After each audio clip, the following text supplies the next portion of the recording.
After more than a year on the sidelines, Natalie Mazurek is back between the lines, and she is having a blast. So much more fun, so much more fun. It doesn't even compare. But that's why I do am grateful for what I had to go through, because it just makes it that much better. It was a knee injury that took Mazurek out of the game in February of 2022. But the road back proved to be much longer and more taxing than she or her head coach expected it to be.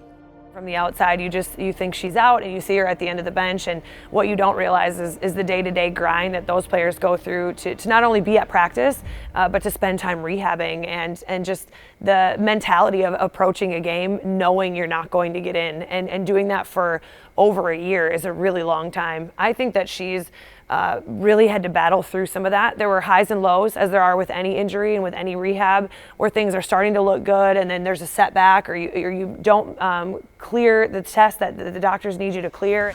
Mazurek finally got the green light toward the end of last season, but rather than rush back to the floor, she took a big picture approach and made the decision to keep on sitting.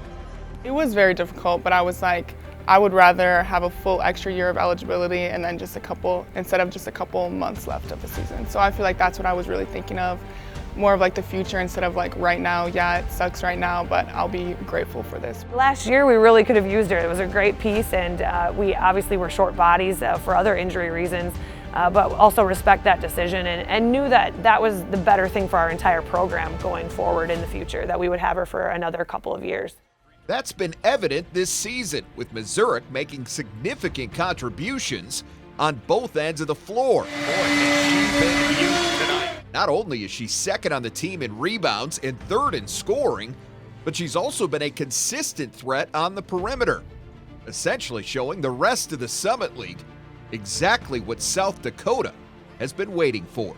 Her confidence has been soaring lately. When you see a player like her be able to shoot over 50% from the floor, over 40% from the three-point line, and game after game, as soon as she's making a shot, her teammates are getting excited. There's a big smile on her face. She's been missing out on that joy for a long time. So for her to be able to put in the work physically, mentally, and to be right where she is now, I think is extremely helpful for our team, but you're more than thrilled for her as a player. Since I've been getting more minutes, just getting more comfortable on the floor, finally getting better in game shape, just my confidence grew with that. So I feel like it wasn't necessarily one game everything's gonna switch. I feel like it was just gradually since the beginning of the season. I've just been working game by game to just improve. She has just turned the page, and this is the new Natalie, and she is capable of being such a difference maker on the floor. Why not? She can't miss.